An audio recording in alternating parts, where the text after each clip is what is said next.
Crumbling, a podcast about how our sense of reality is crumbling and how we got here and maybe what we'll do about it. But I wouldn't go that far. I wouldn't go that far. Is change ever going to happen? I didn't get it. Wait, is it really going to happen? I am Sophia Florence, and I'm here with my co-hosts. That's Julian, the co-host.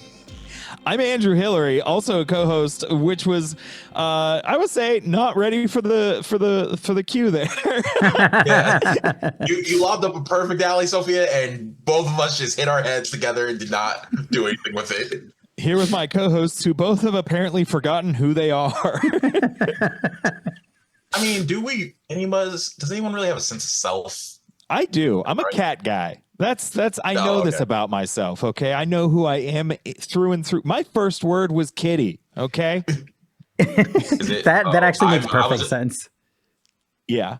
I don't Mom know and what my Dad. first word was. Mom and Dad were both kind of pissed about it. It's fine. Yeah, Andrew is for the record wearing a cat shirt and petting a cat. Like my shirt says legalize catnip. And you know what? That's a hill I will die on. Okay. I have a dumb question, and it's me not being a cat owner, but a cat lover. I know catnip is like the drug for cats, but like, what the fuck is it? Just like a plant that fucks them up? Yeah. Yes. Okay. And here's the thing: catnip is crazy because like there's a lot of drugs for humans, but there's no drug for humans that is so good that if somebody accidentally dropped it on the ground, a human would just roll around in it, and that's what catnip does. Okay. Like. I mean, would the drug be money? Because there's some money on the ground. Well, I'm picking up, but I would Scrooge McDuck in some money. Yeah. Oh, that had to have hurt though. It was all coins. Yeah. Oh, what? Oh, definitely hurt his neck. Woke up with a good little stinger the next day. And then like you get that, like if I don't know if fans have ever had a cash-based job, but if you handle too much change, you get like your hands get so dirty. Like money is disgusting. Yeah, it's nasty. It does not wash out easily because I had to, and someone came in and paid like $5 worth in like nickels and dimes. And I remember looking at that person, and I just like in my head I was like, why didn't you just do this with quarters? And then my second thought was like, why the fuck would you do this? And the worst part was they weren't a child. They were not like a 12 or like below person. And it wasn't at a food store where it's just like, oh, I'm really hungry at night. Let's just like cobble together for something for like a pizza. No, it was a retail store. A defunct retail store now, but I was angry. I was so angry. Yeah, that's kind of my rule. For the listeners who may not know, I'm an ice cream truck driver. So if a child walks up with a bunch of change, it's never enough money. First of all, they'll walk up with like 23 cents and they'll be like, is this enough? And I'm like, sure, kid, whatever. But if an adult walks up with a fucking handful of change, I'm like, grow up. You know how commerce works. What the fuck are you doing? Why don't we get introduction? So Andrew, you are an ice cream truck driver. Tell us more about yourself. I'm a incredible ice cream truck driver, mediocre podcaster, below average stand-up comedian. And I got 3 cats. Their names are Biscuit, Brisket, and Gravy. I'm fucking chilling. I'm out of Pittsburgh, Pennsylvania. I own 1 sword. That's all you need to know about me. Oh my God, that is perfect. Honestly, wonderful. Julian, you next. How many swords you got? But I actually have 1 sword that's hanging up on my. I can take it off because this is not going to be audio. Best part is it's from a video game. It's from one of my favorite video games. Yo, he got a keyblade. Yes, you know the best part? It's actual metal. It's full fucking metal, like 10 pounds. Amazing. Can't fly through TSA with that shit. That being said, I am a mediocre fantasy football player. Shout out to Kyle Shanahan fucking my team this year. Wait, are we allowed to curse on this? Yeah, of course. All right, cool. Shout out to Kyle fucking Shanahan cursing my team this year. Hope the NFL investigates you, but we all know they're not going to do anything because money. Other than that, it's a mystery. I may just change my backstory every fucking time, but we just make that a bit. I love that. Honestly, yes, that's a great bit. It's not great at fantasy football, owns one sword. Sophia, what about you? Who the hell are you? I am Sophia Florence. I'm also a mediocre comedian, frankly. I am from Connecticut. I am a chemical engineer during the day, and I also do some film stuff on the side. I have been doing some fun stuff with our producer in the background here, Eamon. We recently did potentially the world's dumbest film noir. It was about fashion police. Okay. One of my two standard poodles was in it, and she was talking. She sold bootlegs that were boots legs. So like she sold the legs of boots that she had cut off from other boots, and that was a fashion crime. And it's a long story, but Is it a long story? Because I feel like you just told all of it. No. There's so much more going on. There's more. There's so much more going on there. It was enough that we actually had to cut some out to meet our 7-minute runtime. When you said boots legs, I thought you meant like the monkey from Dora the Explorer. No, that's dark. Yeah, I was like, what? I was like, oh. Sophia, do you own any swords? I don't. I am a big fan of knives. I've got a good few karambits laying around the house. Knives are just little swords. Yeah, they're just tiny little swords. And then I own the other little swords for cooking. Yeah. I do martial arts if that counts. Ooh, okay. So many things bonded over. Yeah. Our love of martial arts and doing them. While turning it in the face. Fair enough. But yeah, so on this podcast, we are going to be talking about the things that led us to being in an epistemic crisis. And what do I mean by an epistemic crisis? A lot of people use the term post-truth era to describe that. So basically, the idea is that there is some truth out there in the world, and people have very different opinions on what that is. And it's kind of, crumbled our political reality, more importantly, in the last, especially 10 years. And I want to talk about how we got there by giving the story from how specific events have impacted us. And so it will be a little bit of history, a little bit of modern storytelling, and but basically every couple weeks we'll switch topics. I don't know how long any topic is going to take when I start writing on it. I kind of just do a deep dive, and sometimes it's more than I expected. So this first one that we'll be doing today, I didn't realize how much I didn't know about this topic.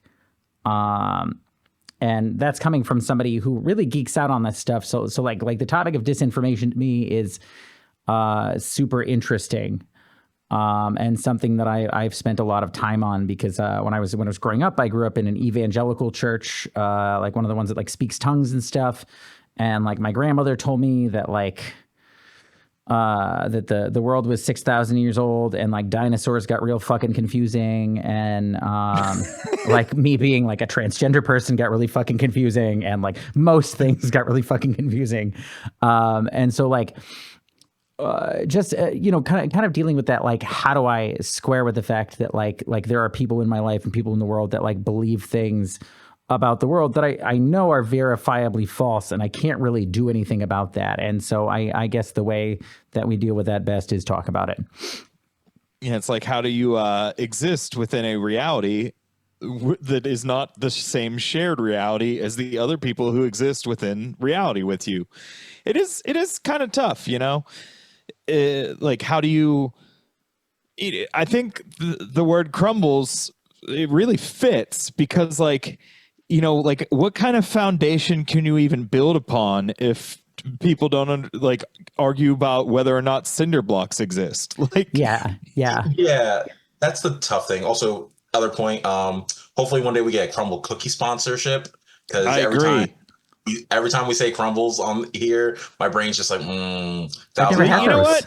You know what? Let's just speak it into reality. Go to crumblecookies.com and put in code CrumblesPod to get 10%, 10% added on. Actually, if you put the code in, they charge you more. Don't do it yet. We're still working out the details. Listen, yeah. Just going off what y'all said. Also, oh wait, time out, Sophia. Did you say you never had a crumble cookie? Yeah, no, I don't. I love like homemade cookies, but I don't tend to buy like cookies that are made outside of my house because like I feel like I don't trust like, outside cookies. Yeah. No, I feel like 80% of the time they're too like they're too hard and crumbly for me, and like I think my partner has the same problem where recently like I saw them doing this thing that I love like around when we first started dating actually, and they kind of like tap on the cookie like they're ashing it like a cigarette, like over the package. And no, they do it while they're eating it, so they get the crumbs off the edge. And I know we're only 10 minutes in, but I know we're only 10 minutes in here, but I feel just I cannot help myself but to make this awful joke. So, you know, the first of hopefully what will be many. Sophia actually has a hard time using the internet because she'll go to websites and she just refuses to accept all the cookies. Oh my god. I'm dying. All right, immediately. Fuck whatever I was talking about the Crumble sponsorship. We're going to speak into existence. I go there. They're the reason why I can't lose weight. That being said, just echoing what you guys have said, I think it goes beyond just we're not living in the same reality, because like there's always been points in time where there's been differences of like experiences, right? Like back in the day, it's like, oh, if you grew up in a small town with 5,000 people, you never knew like city skyscrapers could like get too big or something, right? But I think like where we are at now is just more of like a by Kitty. Where we're at now, it's just like part of us are saying, hey, the sky is blue, and occasionally it could be like orange. Other people are saying like, no, the sky has worms in it and it's going to fall on you, and immigrants are eating your cats in Springfield. And it's like, what the fuck are you talking about? Yeah. Like what? Yeah, the thing that kind of set me over the edge and started me in this process was I went to a relative's house recently, and when I got there, I don't even remember what we were talking about, but she said, "Did you hear that the windmills are killing the whales?" And like I felt like my fucking soul escaped, because I was like, what do you mean? Like the windmills, which by which I think she means wind turbines, are killing the whales, which are underwater. And like I get that there are turbines like in the ocean and stuff, but like the part that could hurt something is not down there. And I tried to explain that to her. I was like, whales don't swim fast enough to like have a car crash with a wind turbine and just die. Like that's not how whales work. Like that's not how any of that works. And yeah. Julian's face is my feeling on this exact thing. Just like shook. No offense to your family member, but it's like my brain's like, oh, your family member obviously meant like underwater turbines. I can like see a logic of, hey, underwater turbines are killing whales. Your face of like, no, they meant what they said. Nah, she meant what she said. Sweetie, how did we get there? Yeah. See, I'm over here thinking that somehow one of these giant wind turbines that's like in the middle of like rural Ohio or something managed to get into the ocean and take out a whale.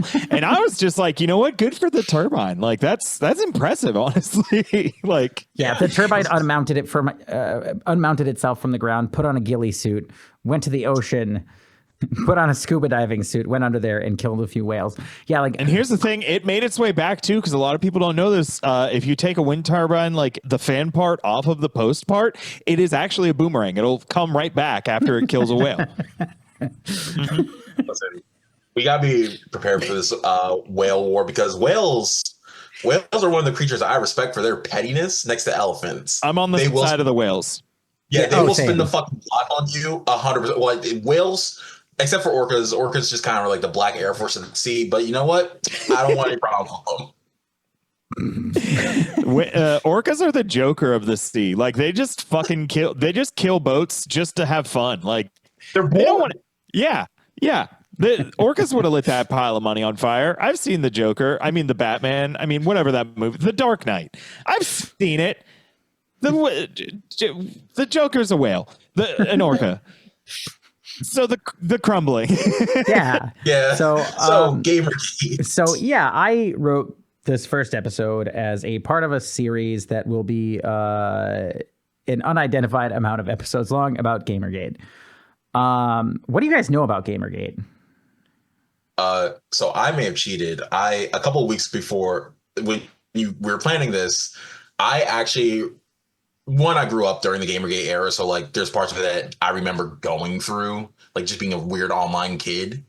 And I watched great YouTuber Savvy Writes Books did a deep dive of Gamergate for like 3.5, 4 hours, I think. It was like something ridiculously long, wow. and then so I watched part of it, fell asleep to other parts of it, ignored some of my work to. I remember it was Anita what's her name? Anita Kasparian. Are you thinking Anita Sarkeesian? Sarkeesian, yeah. I remember it reviewing it now as an adult. It just seemed like a bunch of guys online who are angry that women were in video games and that like women, minorities, POC, trans people were just asking. So I'm the host now. Oh no. I have the power. Oh, Not yeah. anymore. All right. It felt like this weird turn of events where games basically became more diverse, and they're like, oh, bigger audience, bigger pool of money to draw from. Let's like take some of that and just develop games for a wider audience because most people should have a form of entertainment that appeals to them. That's kind of the high points I remember from the video because I got more pissed off as I watched it. Yeah. I remember. Yeah. What about you? I remember like when Gamergate was happening, me hearing about it and be like, fucking nerds. So that's all I knew about it at the time. And then since then, like I've heard like bits and pieces. Like I know that like Roger Stone, I think like kind of like co-opted it, or no, Steve Bannon kind of like co-opted it to apply it to Donald Trump running for president.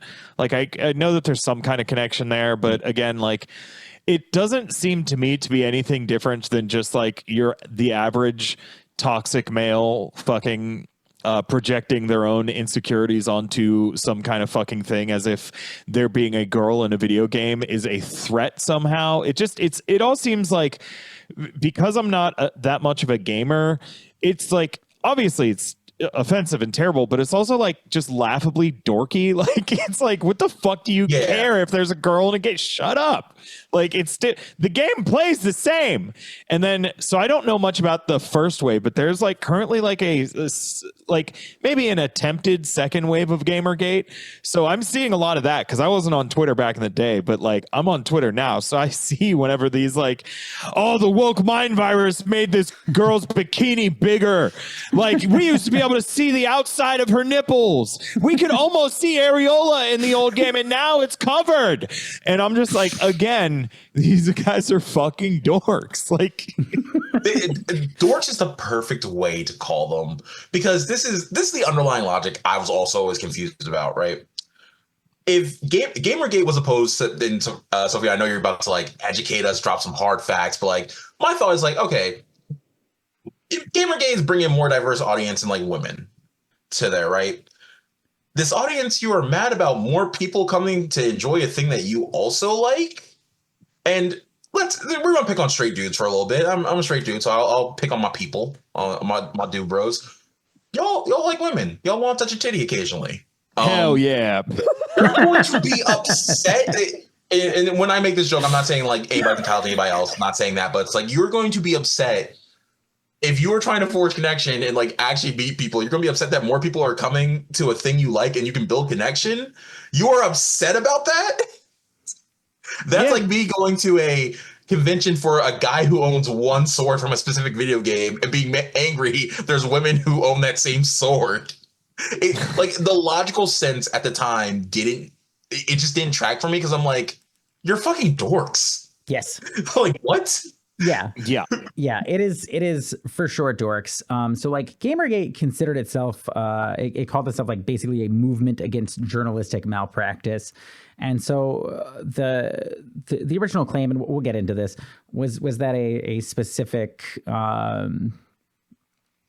creator of some video games was rumored to have slept her way into good reviews, which ended up being completely unfounded and something that a jilted ex-lover said. So it is bullshit, but it also led to a crazy harassment campaign and pretty arguably the rise of the alt-right. And it starts with something called the Zoe post, which we'll get to later. And people have said that it started, well, people say that it starts with the Zoe post, and that's kind of true to the letter, but it's not really true to the spirit of the thing. And so I think that there's these earlier SJW quote unquote sentiments and MRA men's rights activists building blocks that need to get understood to understand all the players on the field here. We're going to go into the anti-SJW stuff a little bit. They love social justice warriors. Yeah, they love talking about social justice warriors so much. Can I just make that one? What are, just for background, I have the idea of what I think the years are, but like, what were the years of Gamergate? Like, if you had to narrow down your research, so what's like? I completely narrowed it down this morning, like to a very specific set of years. So Gamergate is said to have existed from about August 2015 or 2014 to the end of 2015. And so. Okay. And I actually went on Google Analytics and watched the rise and fall of those specific search terms. And you could actually see Gamergate kind of just die as a search term largely by like November 2015, really, and just be completely dead by 2016. And I think that probably a big reason for that is that a lot of that energy that was building with that just got funneled into Trump. Yeah. And we'll definitely get into that. But we're going to ever heard of him? This completely unknown guy named Donald Trump. Oh, the guy from Home Alone 2 Lost in New York. Yeah, I know who you're talking about. Yeah. It's so wild because I think we're all of the age where we remember. Like, you don't hear about SJWs. We know it's evolved into like woke and stuff and like DEI, just different ways to say. Don't forget about critical race theory. Critical race theory. Critical race theory came and went faster than NFTs. It's crazy. Like, everybody was talking about it. Nobody's talking about it anymore.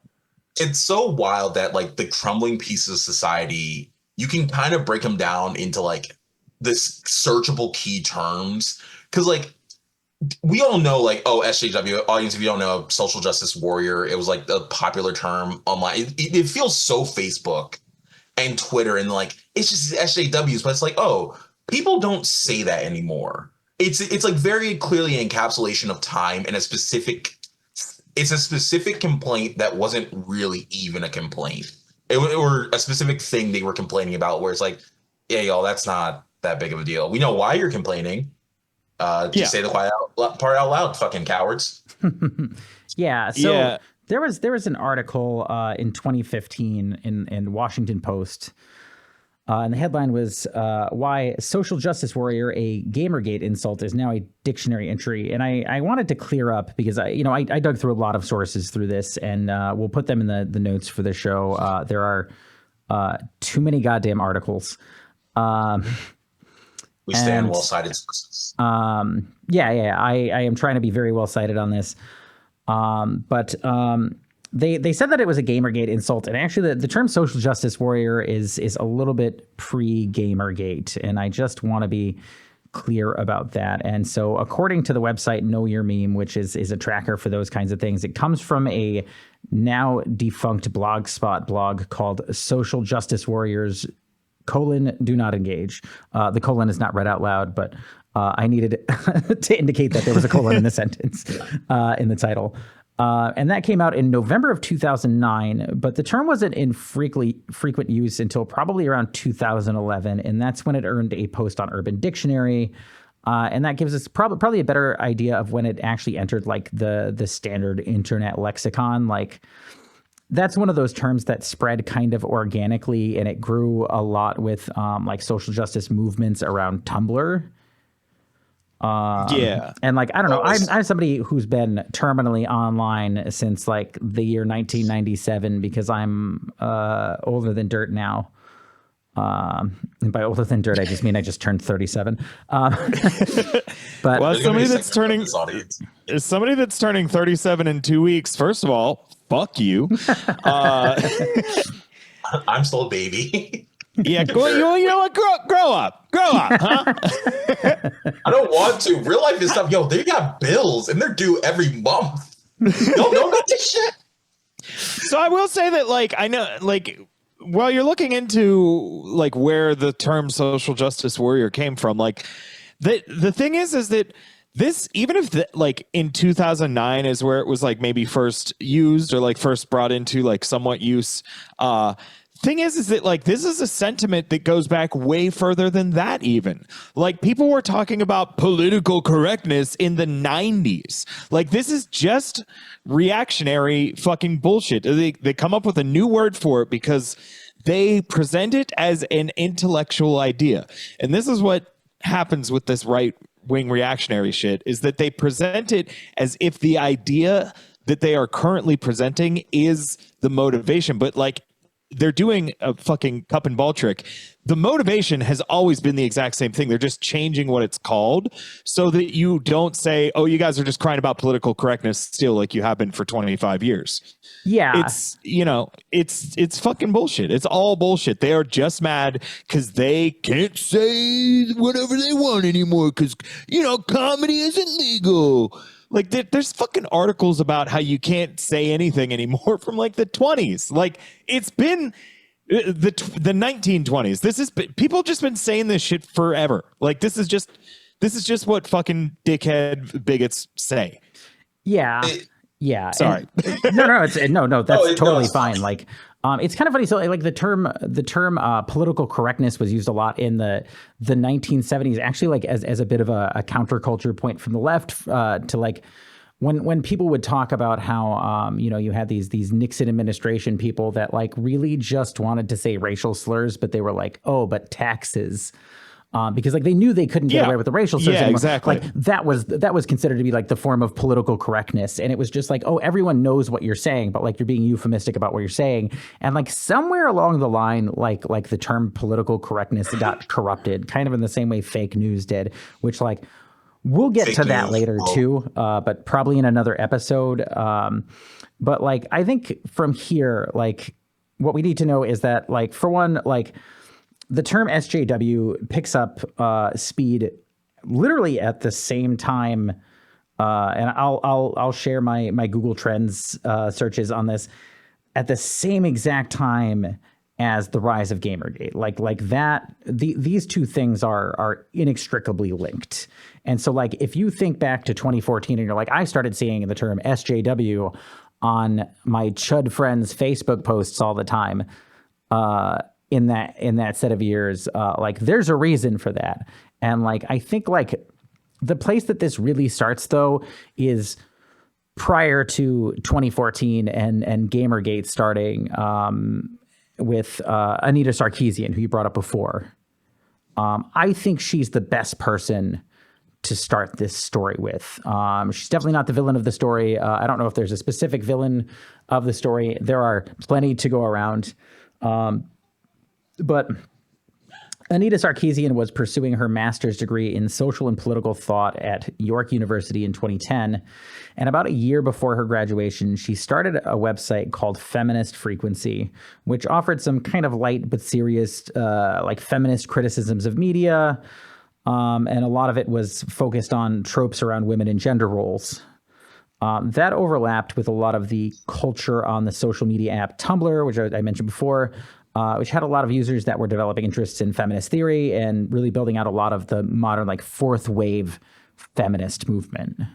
And like just as like an explainer for people who aren't familiar with the term fourth wave feminism, For people that don't know how to surf. yeah. Yeah, if you haven't heard of waves, First of all, you need to get a board. Second of all, that's my only advice for surfing. Just get a board. You'll figure it out.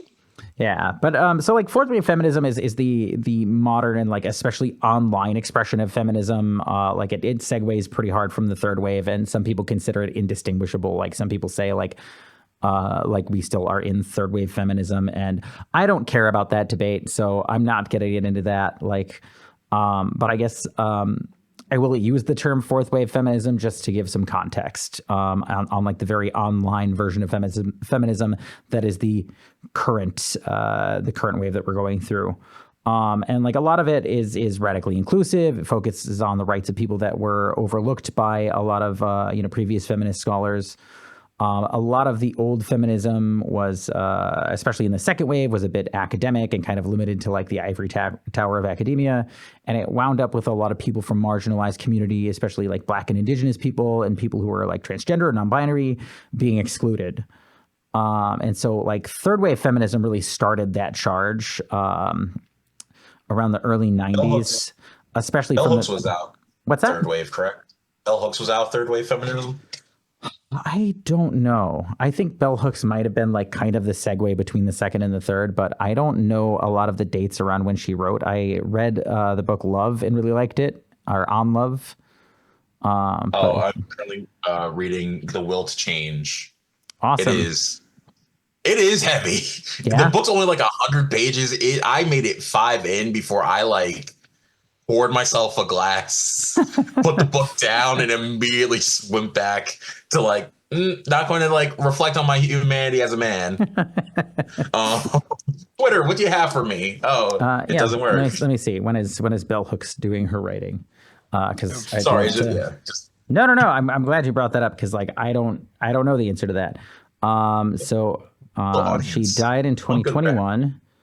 A lot of her books are in the 80s and 90s. So I would say like she's really like on the verge of third wave feminism, and like most of the people that I know that are into third and fourth wave feminism like really love Bell Hooks. So that tracks.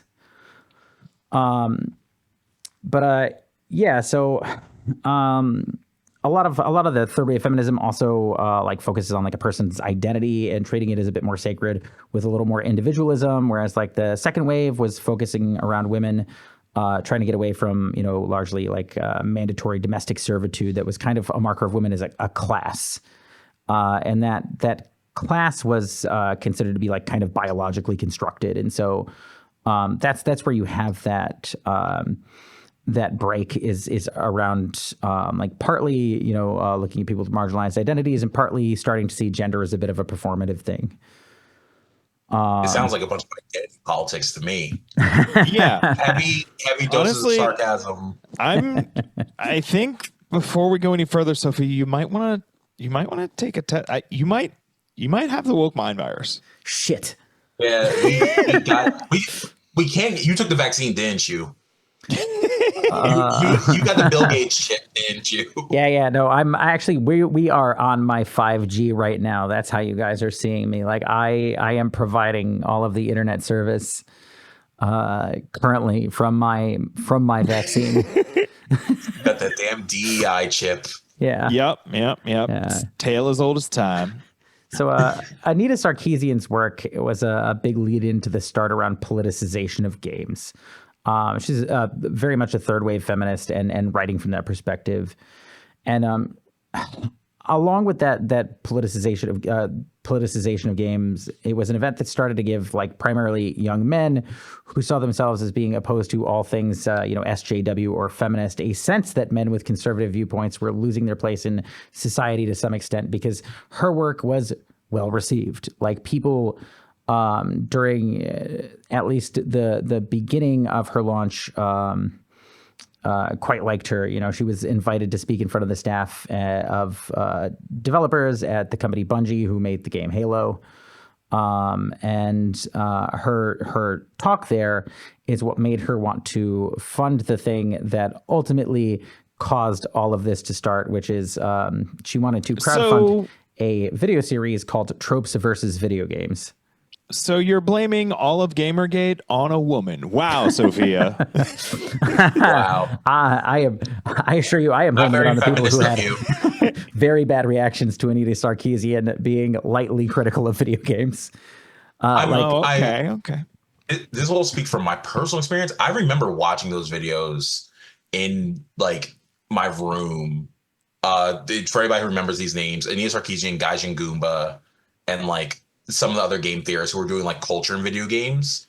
I remember watching them, and at the point in time, like when I wasn't as politically involved now and aware of systems, so one was dumber.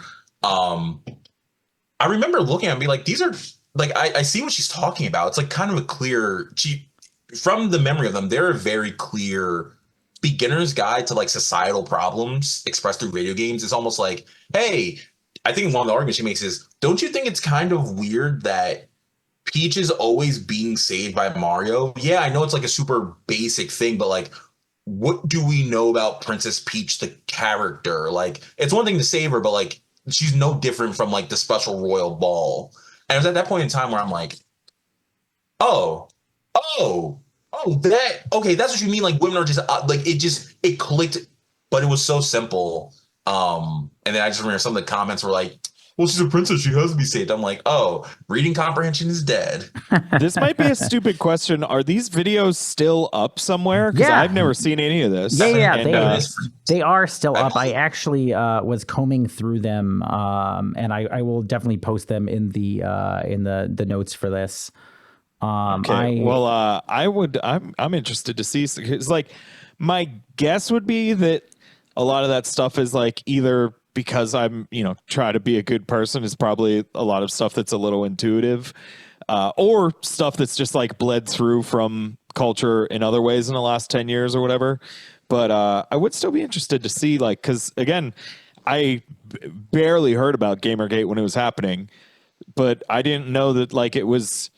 I thought that this was just like something that like a bunch of dudes started talking shit on just in general, as opposed to like there was one person who was like kind of the catalyst for the beginning of the shitstorm or whatever. Yeah. This woman Anita Sarkeesian scared the fuck out of people. Like specifically like conservative men who wanted to keep the culture around gaming very like male oriented, and it's kind of weird because like there really isn't like a male orientation to gaming. Like I know that like the quote unquote gamer culture is like very male oriented, but like women play games all the time. Like it's not unheard of. It's weird, but like she was doing pretty well. She got a lot of so on that tropes versus video game series, which had a lot to do with all of this. The series got really positive press from major outlets. There was a journalist, Chris Sullentrop at Washington Post, and he said, after asking for $6,000, Miss Sarkeesian raised more than $150,000 last year on Kickstarter for the series, largely because players rallied to her cause after she was subjected to a reactionary campaign of online harassment. By December, her 4 videos, which are essential viewing for anyone interested in video games, had been viewed almost 4 million times. So like she was getting harassed the second she launched this series of videos, which is in 2012. Oh, wow. And I have a link that I will put in the notes that like people can read at their own volition, that gives some details of the extent of the harassment that she received. But like it was up to and including like death and rape threats, like vulgar edited images of her, people posting her address and things like that. Like it's pretty fucking bad. And that as took bad a as lot you of can work imagine. back in the day. Like Yeah. you couldn't just go to an AI place and type in, show me a picture of this person being, you had to actually sit there and Photoshop that yourself. So that took effort. Like that's that's not annoyance. That's spite. And that's gross. Yeah. Oh yeah. no, it was rough in the way, and I think the other thing that really made me like want to check her out is, I hate to use the Boondocks meme, but like, what did she do to make them that mad? There's another word that's used if you've seen the Boondocks, but like you all know the meme. And I remember because I saw the vitriol first, I was like, oh, she must be saying something. Okay, and for any audience member who does not know what gaming, like how what gaming was like in the past. Julian's blast from the past, we'll call it. Um, Sophia, correct me if I'm wrong. I don't think you were that big of a gamer either. I think I'm the biggest gamer here. I have been playing games a lot since I was young. My preference is for fighting games. I was playing StarCraft pretty competitively at one point. Okay, so actually like you know around this time in history. Yeah, you know I'm about to get into around that 2012s. That's when online gaming had been a thing for years, but this is at the peak. If you're a younger viewer, where people will say all the time, like, you wouldn't have survived those like Xbox Live chat parties. This was where the internet was the wild, wild fucking west, and the gaming was like the rundown town you don't go to because everyone is a monster, like terribly sexist, terribly homophobic, terribly racist. So the gaming, I know internet culture now currently isn't like great, but you can find a lot of pockets of like good, understanding, progressive people. Back then, if you had like one person who wasn't dropping slurs every 5 minutes, it was gold. And it was like the good, like that was like oh, I'm nice online.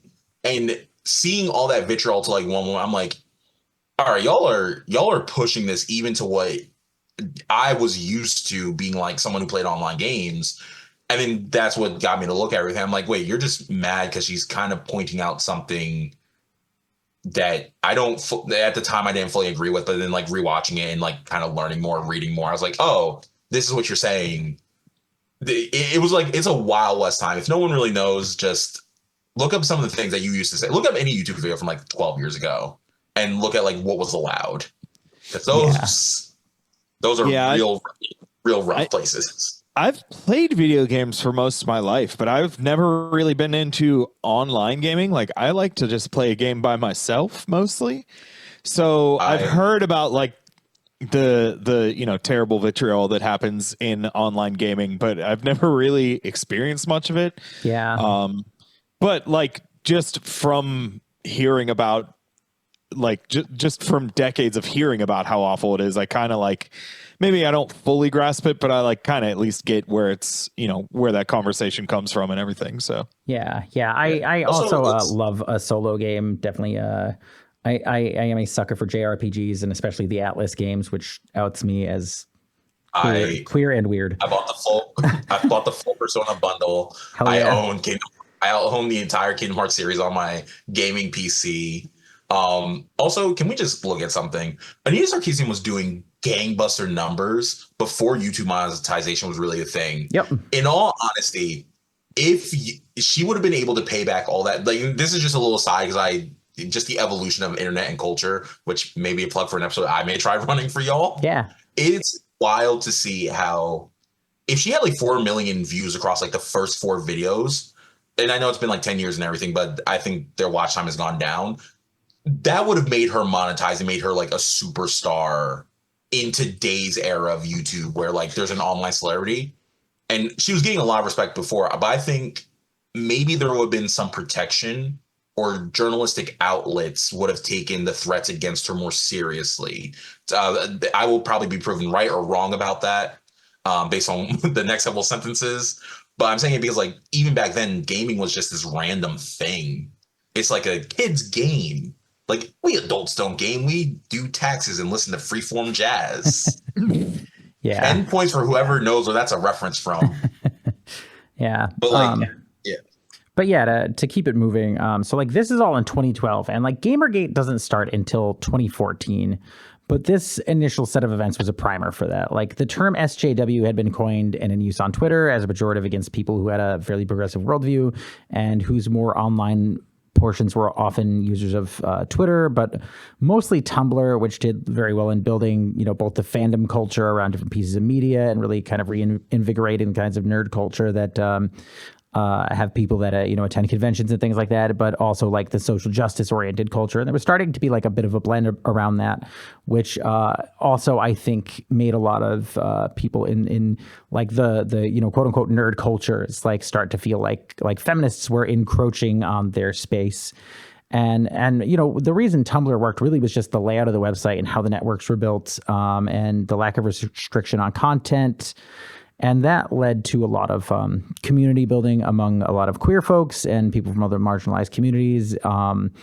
and it's pretty much essential to the fourth wave feminist movement. Like, if you don't have Tumblr, you probably wouldn't have the modern fourth wave feminist movement. And like, we can do a whole episode on that at some point, or a series, but I guess I figured it was worth mentioning here. But that kind of leads us up to Gamergate, and that was kind of the necessary substrate for all of that. But it all starts with a small-time game developer named Zoe Quinn. Zoe's had a few other ventures since then, including writing for comics at DC. But at the time, Zoe was known for developing a game called Depression Quest, which she got launched on. Been there before. Yeah, haven't we all? That's me trying to go to the store in January. I'll say I played the sister game Anxiety Quest. Well, that's just Depression Quest on hard mode. Yeah, just. But yeah, so around she launched the game Depression Quest on Steam around the same time as there was a blog post by a guy named, and I'm going to butcher his name. It is spelled Eron, first name, and Gjoni. I've been pronouncing it Aaron Yoni, but I don't know that that's correct. I think that's kind of close if I'm remembering. He's an Albanian guy. He was a programmer involved with robotics and AI, and AI. Yeah. It's funny how that comes up too. But this was a 9,000 word narrative blog post about the breakdown of his relationship with Zoe Quinn. Oh no. And so this is journal. He wrote a breakup manifesto. He did write a breakup manifesto, and he included a lot of their texts and things. But so in the blog, Zoe is not formally accused of, but it is insinuated that she's sleeping with a journalist named Nathan Grayson from Kotaku in order to get a positive review for Depression Quest. And the blog insinuates that Zoe cheated on Yoni with Grayson. It contains a lot of text and image correspondence between Zoe and Yoni, and I'll be honest, it's one of the more unhinged X behaviors that I've seen from people who aren't Elon Musk. Okay, I was about to ask. I really don't want to make a habit of shooting these motherfuckers more bail than they deserve. They don't deserve bail for where we are, but was the blog post something that seems like this person doesn't understand the internet? I'm just writing to my personal website that may be like, okay. So it was full on like, I'm going to, okay. Because there's times where in pettiness, you kind of put something out, maybe you write a tweet. No, this wasn't live journal era internet where like people just were like writing shit. Like, fucking live journal. I've tried to find my old live journal so many times. I've tried to hide mine so many times. Here's the thing. I don't know I don't know if it's still up, but like I remember finding it like 10 years ago because it's 20 years old at this point. And there was like a post from whenever I was like just starting to date two girls at once. And it was like beginning stages. So like I hadn't, like nothing was committed, but I was just like typing on the open internet where they could both see like, I really like her, but I also like her. Like insane shit to just be putting publicly. Yeah. Well, listen, we're all the way back at that point because if you see the shit Gen Z puts on TikTok, I still see it to this day whenever people are breaking up on Twitter and they'll just start posting all these awful things about the person that they were dating. And it's like, look, like this is bad, but also like you were dating this person. Like, why are you telling me that you just stopped sleeping with somebody who doesn't wipe their ass? Like that's bad on you, dude. I look at people based on who they break up with and I'll be like, if you let me know something that they did within certain contexts, I'm gonna look at you and be like, you dirty, like why would you ever, why is that not a thing you saw and corrected after the second time? Oh yeah. Like, oh, I saw streaks in his underwear. Ew, kind of dirty, but maybe we all have an off day. Sometimes Taco Bell doesn't hit right. Yeah. But after the second time, you have to be like, yo, wash your own drawers or wipe your ass, get baby wipes. Yeah, Look, someone please sponsor this podcast. This guy, This podcast can we get the brought to Taco you Bell by- With podcast? plugging baby. Either Great. Baby Wipes or Taco Bell. Hopefully, I want the both. Taco Bell Sponsor plug the so show. hard. Hey, Although I wish they would actually have made the Baja Blast gelato instead of basically Italian ice. I'll die on that hill. But anyway, so Yoni has admitted that he had no evidence that Grayson had any conflict of interest arising from sex, and it's become very clear that the relationship between the two was after he had written anything about Zoe. So, like, in other words, it was started on rumors from a man that kind of just seems like he has really bad emotional issues. Like, you don't really write that kind of thing if you're feeling all right in your life. And we'll leave a link in the notes. And I'm also building a network graph for this that will explain the relationships between people and be a bit of an organizer for links that I think people will have a good time going through. Basically one of those spider web graphs that shows how people are connected. Hell yeah. Oh my gosh. I think that'll be love a nice accoutrement to this. That'll help people see what we're doing. That was something that was another kind of side project of mine that segued into this. I love a podcast that comes with a crazy person's string chart. Like, let's fucking go. Yeah. No, I need to do the Pepe Sylvia, you know? I'm saying this is the Charlie Day meme meets the alt-right personalities network graph from like a couple of years ago. But I think it's Pepe Silvio, but the Pepe is Pepe the Frog. Like, oh God damn. Yeah, exactly. But yeah, it's also worth noting that, like, while Depression Quest was a text-focused game in an area where that wasn't really like a dominant form of gaming and that might not have been popular on its own, the game was pretty well received by mental health professionals and even scored Zoe some accolades from different gaming publications and tech publications. She had great reviews in Ars Technica, and she even had a review appearing in Playboy about games about depression, which, like, I didn't know Playboy was doing top-tier journalism back then until, like, I only read Playboy for their depression video game reviews. Playboy will there's been a couple times Playboy will occasionally, it's either like really good journalists get their start there, or they'll occasionally like have just one of those where, like, oh, Playboy gave you the freedom to write whatever you wanted, and you wrote like your special interest, and you put your whole foot in there. Yeah, I had no idea that that was a magazine that was when I was a kid, like, lived under my stepdad's bed and it was nothing but titties. So, like, I had a very different relationship with Playboy. I came to be when I had internet access. Nice. And I still remember the first time I found a porn website, and that may be, if we ever make a Patreon, that's going to be a Patreon exclusive because it's a hilarious story. I'm trying to be a good person. You just turned me into a fucking heathen. I have a first site, a secondary site, and the real backup site if I get desperate. Fuck. Nice. But yeah, I'll admit I haven't played Depression Quest, although I want to at this point, just because of the deep dive that I've done on this at this point. I think it'd be, you know, great for the next episode. But also, you know, this is making me feel a little depressed, everything that I've gone and read here. Well, it's also worth noting that the guy Grayson that she had a relationship with from Kotaku, when he did an article that mentioned her, it wasn't even about Depression Quest. Like, none of this was about Depression Quest, but it was made to sound that way. And so, like, the quote unquote like thesis of like Gamergate people was that they said it was about ethics in journalism, and she slept her way into a good review for her game, but, like, there was no review of her game. It was a lie. And the Zoe post, the writings of you know, her their jilted ex-lover, spawned what claimed to be a movement for ethics in gaming journalism, but really, like, the finger should have been pointed at this guy Yoni for his writing habits having its own particular aims in the very beginning.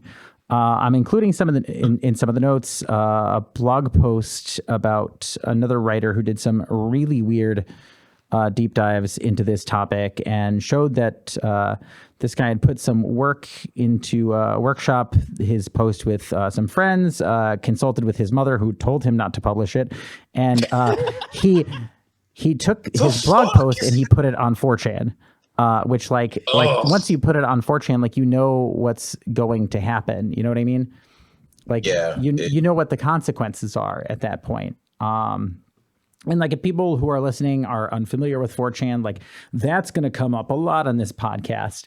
And we'll probably dedicate some episodes to it, but it's sufficient to say that it is probably the deepest, darkest cesspool on the internet. It's an anonymous message board that spawned a good chunk of the ugliest things on the internet, from harassment campaigns to nascent parts of modern Nazi movements and outright posts of child porn. Like, it's a bad place. But Gamergate was so big, so potent, and so bad that 4chan tried shutting it down. And while this was a reasonable thing to do, the proponents of the movement considered it to be an act of censorship that was so egregious that they needed to fight harder. And because of who was initially involved, the original name of what led to be Gamergate, which was a hashtag that nearly covered the internet in heinous garbage, was Quinspiracy. Actor Adam Baldwin, notable for Independence Day, Full Metal Jacket, Firefly, and some other movies and TV shows, took credit for coining the hashtag Gamergate, but there is some evidence that the term was coined on 4chan prior to. I couldn't get to the bottom of that claim, and I don't care to. Adam Baldwin can suck it. And so can that's right. Enemy of the podcast, whoever you just said. Adam Baldwin? Adam Baldwin. Yeah, not related not to part of the Baldwin family. No, not one of the Baldwins. Has he ever by chance shot the producer of his film? Not that I'm aware of. Okay, well then he might not be the worst Baldwin. Yeah. Somehow he evaded. He participated in Gamergate, but despite that, is not the worst Baldwin. I looked up which is pretty bad. Looks like. This guy looks like the bad guy. He looks like the person you, because word name. He just looks like the person who you get to play the guy who should be sleazy. Yeah, like he just feels greasy. Yeah, he was a pretty well known actor, and like around when he turned 50, started writing for Breitbart. And we'll get to Breitbart. We'll get there. This is a long, dark story. And like, again, 4chan is the worst part of the internet, which is kind of hard to be when the internet has whole websites run by neo-Nazis. And I can't emphasize how bad it is, but it's easy to note that there are people who get harassed because of nonsense on 4chan on such a regular basis that it's a bit of a wonder why it exists. And like prior to Gamergate and or what they called Quinspiracy, and like the prior to that, Zoe Quinn was also targeted by another harassment campaign from 4chan, and I can't find too many of the details on it, but there is definitely evidence that it existed. So I'm not doubting their claim about that. But like a cursory look from 2014 to 2016 on Google Analytics shows that the peak of interest in Zoe Quinn on Google was around the end of August 2014, with the term Quinspiracy hitting its peak about a week later. But by the end of October of that year, the term Gamergate experienced its big release into the world and briefly eclipsed the searches for popular games like StarCraft 2, which is in between expansions at the time and seeing a high in its own popularity. The term Quinspiracy never really caught on like that, but like hashtag Gamergate kind of captured something for people without being specific, because it was euphemistic enough to drive people in by not mentioning that it was largely the spawn of someone's ex-lover writing a self-pitying breakup post and putting it out into the world. And plus, like, I don't know who the fuck Quinn is, but I know what a gamer is. Yeah. And I know what a gate is. Yeah. And I'm like, okay, I hear Gamergate, and I'm like, okay, decision time. Am I for the gate or against the gate? The combination of object gate since like Watergate will never fail to just hit that, oh, this is a conspiracy part of our brains. Yeah, and it's there's weird because something they don't want you to know. Like, I'm you know what? Fuck it. Next time we record, I'm getting it like an actual tinfoil hat. I'm gonna put it on So when I go episode 2, you're going to already start doing the Crumble Gate. It's Crumblegate. Audience, we are not real people. We are AIs programmed by like one Silicon Valley tech bro who's really angry. His startup idea for narcotics for cats didn't take off because someone said we already have catnip. That's what you call a callback, people. Let's go. Here's the thing. Go. I hope I'm not AI and that this is all a simulation. However, if that is the case, but it is in pursuit of more drugs for cats, I'm fine with that. I've made my peace. Yeah, I would consider my existence worthwhile if that was the case. So on Reddit, Twitter, 4chan, and then 8chan, after its ban on 4chan, there was calls to find Zoe Quinn's whereabouts, harass them in person, send them threatening messages, trying to get them to kill themselves, and much more. In September 2014, so this is a month after August when that blog dropped, but also when they released their game, Quinn filed for a restraining order against Yoni. By the end of October 2014, Quinn had been forced to move because of having their home location doxed, their social security number released, and a lot of other stuff similar to that. They did a pretty crushing interview with BBC, which will also be in the notes, detailing the extent of the harassment, which included things like having their nudes circulated, which is now a crime in the U.S. called revenge porn. I actually pulled something from a Pittsburgh publication called The Public Source. Let's go. Never heard of it. Lived here all my life. Yeah. I guess it's an online magazine from Pittsburgh. It covered the story in May of 2015. It wasn't like impressively written journalism, but it covered the story correctly. Like there is no factual errors here. So they tried to get close to the story, and I appreciated that. I will have the link for that in the notes as well. But they said, since the game's released, Quinn has tried to save every piece of harassment she's received to a folder on her desktop titled, quote unquote, just another day at the office. Before the Zoe post, Quinn amassed 16 megabytes of abuse. By December 2014, she stopped preserving it. By then, she had almost 1,000 times that amount. Damn. This girl had gigs of abuse sent to her. And that's these a lot were if most of it files. is like, images or fucking emails or whatever. That's a lot. Yeah.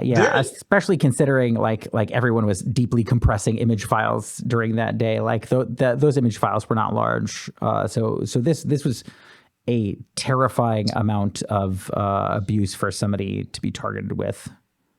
The thing that doesn't make sense to me, and I really hope it never makes sense, is the premise that they're going is like, oh, this is for ethics in game journalism. If I remember back to that year, like Zoe Quinn won awards, and congratulations to her for those awards. Apologies that they came at like the cost of harassment, but it's not like, one, I don't think the crossover of audience who was doing the harassing was also playing like Depression Quest, right? Yeah. And it's not like it was winning the big game awards of like, oh, this is game of the year over like Halo or Call of Duty or like whatever other fucking game, right? And I'm not saying exactly. It was still right in that instance, but there's a logical train of thought where it's just like, oh, the thing I like didn't win. I get to be a monster. This is just like someone made a game that was critically acclaimed by people who probably don't pay attention to games, or they're like, oh no, this is a really good tool that could probably be used in therapy or help like reach people. Someone did a good thing with video games, and like a bunch of chuds and fucking assholes decided, cool, now I get to be like a monster at women. Like and I don't want to always think I'm trying to like find a reason for why the logic should make sense, but it's like Zoe Quinn's game wasn't really redefining the genre, like video games or the cultures around gaming. It was just like another good entry into like story development, which is just like if they just let it be, no one besides like people who are in that world will have even seen it, like the world of mental health or like who played the game. Yeah. And that's the thing that's so, why are people getting riled up about this in a negative way when the impact of it should have been, oh, good for her. Besides like the shitty fucking boyfriend, I hope he fucking steps on a Lego every time he fucking goes outside barefoot too. I don't want one of them like odd shaped pieces. Yeah. Like, am I wrong for that? Or like No, that? no, Like, no, no. hey, this doesn't make fucking sense. No, that's reasonable. Like this wasn't, so if I understand, this wasn't like Zoe Quinn coming in and trying to like topple how most games function. Like the Nope. biggest games are always like shooting games or maybe sports games or whatever. She wasn't trying to replace those games. She was kind of doing something like niche. Yeah, she was doing It's something like very unique. It had an audience, but like she wasn't trying to be like, no, we're changing how video games work. No, she wasn't But it even was just offering like- criticism a la, Anita Sarkeesian. Like she was just being like, Yeah. here's a game about depression and what it's like to live with depression. That'll help people understand it better. Like that was her whole thing. And some guy was upset that he was no longer fucking her, and it turned into a hate movement. And so by the end of December 2014, a then small publication on the right, at the time controlled by its new leader, a fairly unknown man by the name of Steve Bannon, mentioned Gamergate. The Steve Bannon air horn. What are you talking Amazing. There's an article on his publication, Breitbart, that mentioned Gamergate in an article called James and Milo's Year in Liberal Stupid, Part 1. This is where, these timelines are going to start to converge. And so Steve Bannon, we'll get to him later, but it's important that we keep him in memory and know that he's eventually a very successful organizer of powerful people in right-wing politics. And Milo was someone who was looking to be about the same at the time and did not have that success. But Are we talking about Milo Yiannopoulos? Can we get another air horn? Oh, Yeah. Watching his fall Yeah. brought a sense of satisfaction that was quickly replaced by like, oh, something worse is going to like watching him crumble and people turn on him and then him shock Pikachu face. Yeah. I mean, it did feel good, but like it's upsetting that like he's one of the only people out of like the entire far right that isn't still making tons of money from doing their psycho shit. Like, Yeah. Even Alex Jones has gotten like over $1 billion judgment against him, and guess what? He's still taking vacations to Hawaii. Like Milo's he's still taking, but they're after him. Like they're after him, and they'll probably get him eventually. But like as to this point, like his life has not meaningfully changed at all. Yeah. And Milo's like one of the only ones that, and like again, it's good. I'm glad to see it, but it is disheartening that like very, very few people on that entire spectrum of insane right-wing guys ever see any consequences whatsoever. Yep. So it's like, yes, it's good that he had a fall from grace, but it's more upsetting that it's like, oh, it's possible. You guys just the line is so fucking far for you. If I had to put my conspiracy theorist hat on, and I don't really think it is, I think it's because he was openly gay, and that was like his entire like thing. It was like, I'm the gay Republican who says the things, like very similar to Candace Owens in the I am insert like marginalized group, and I will literally play the identity politics game. And Milo, just like Candace, quickly found out, hey, just because you say what they want to hear doesn't mean they will not find another court jester. Yeah. Milo got the Strasser treatment. Like let's be very clear. Like there's something very Strasser-esque about Milo. But yeah, this is Milo Yiannopoulos. And like the important take home here is that like once this starts to go to Breitbart, like Breitbart is still not super well known at the time, but it does have it's not a fully unknown entity, and it had some traction amongst the right. And their search numbers on Google were higher than those of Gamergate as a movement or Zoe Quinn for all of 2014 and 2015, except when those terms first started really coming into vogue. So like Breitbart is popular enough that like people on the internet are hearing about it. And this is around the time that publication starts to get popular. Like it basically goes on an upward trend from the end of 2014 on. So, as all of this is happening, Gamergate's kind of starting to pick up some steam, and it's no longer just Zoe Quinn in the crosshairs. Now, Anita Sarkeesian is kind of making her return to our story, and in August 2014 is driven from her home as well, among death threats from angry people referring to themselves as gamers. In October of that year, the following is written on CNN. And this was something that happened as she was going to give a talk at, I think, the University of Utah. University of Utah. So the academic and critic was supposed to deliver a speech to students Wednesday on the portrayal of women in video games when someone sent an email to several school staffers threatening, quote unquote, the deadliest school shooting in American history if the event wasn't canceled.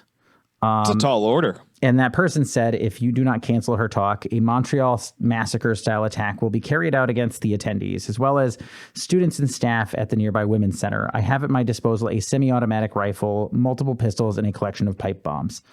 And if you're not familiar with the Montreal massacre, this took place at École Polytechnique in Montreal.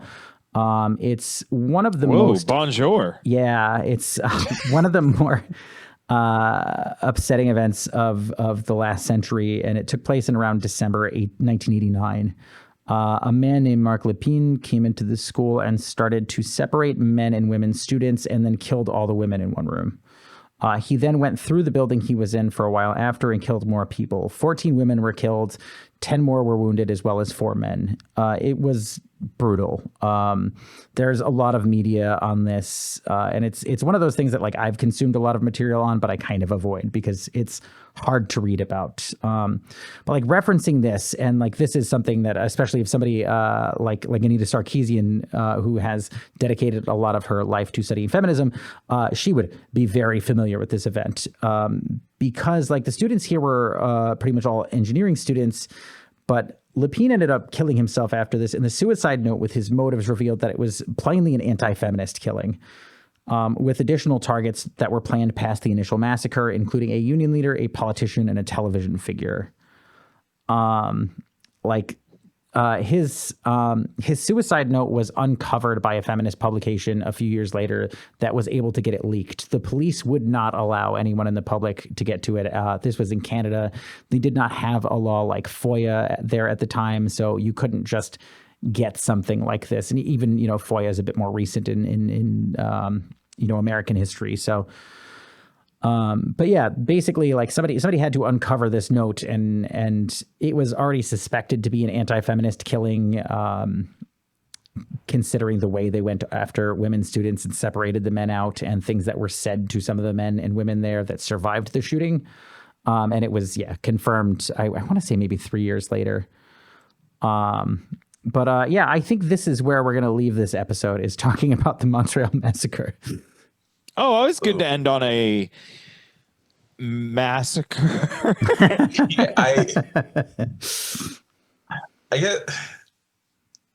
I guess the thing that always confuses me, right, is where does this hatred come from of just someone wanting to try a new thing? Like one, the type of fucking scumbag you have to be to reference that shooting to make the point. That's like, I am saying a message that I know you know about this world, so I know you're going to understand what I'm about to say. Yeah. And I like truly on the level, like, where does that hatred come from for something that's like,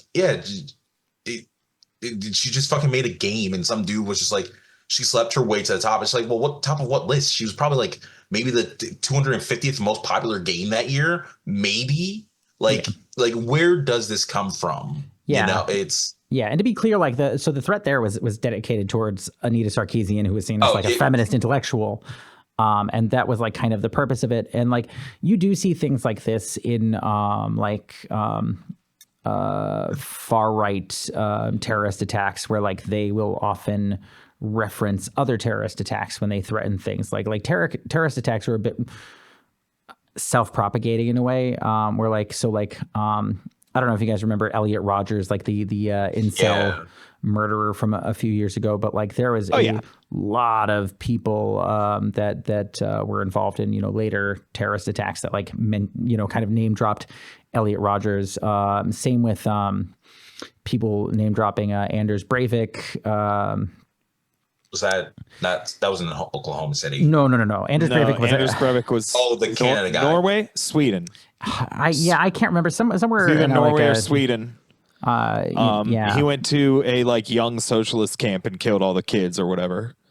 Oh, yeah, that was probably around this time. And we'll definitely do something on that later because that will become relevant, but not for this series. Things to look forward to. Yeah. So on the next one, so don't worry, listeners. There will be more massacres in the future of the Crumbles. So many. Oh, don't worry. I have a nice episode planned of how the NCAA, which is one of the most fraud organizations ever, like basically is the reason why capitalism is still a prevailing thing at multiple levels. I have already sold. I have a full. You've heard this like rant, and I'm half joking. I'm half not. However, is the NCAA college sports? Is that what you're talking about? It's college sports. When you look into their entire history, it is basically we do not want to pay our workers. Yes, college athletes are workers.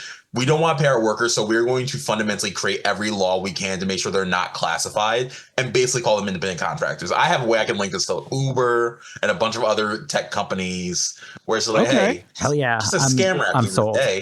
I'm sold. And you've heard parts of this rant, Sophia. Like this deep rant. Yeah. I currently have no plans of a series to propose, but you know what? I'll think of something eventually. Hell yeah. I love that. All right, guys. Is there anything you guys want to say before we close? I would like to say that the air horns of this podcast do not represent the official views of me as an individual named Andrew Hillary. I do not support Steve Bannon or Milo Yiannopoulos. It's just the air horn has a mind of its own, and we cannot control it. And I do not take credit for that, and I will not. I refuse to take the blame for that. Fair. That's reasonable. Same. I'm workshopping how to have humor in dark topics. So if something I said came out and like sounded like I was supporting or trying to rationalize what these fucking internet scumbags did, my bad. I'll work on it. I'll get good at jokes. Shitty right-wing comedians. That's how you take on criticism. But yeah, no, fuck those internet people. I'll work on my humor if I was bad at it this time, y'all. I'll have a new backstory next week. You guys were both great. Thank you so much for being my co-hosts on this, and I will chat with you guys in a little bit. Sick. Awesome. All right. Thanks, everybody. Goodbye. Bye. Good one.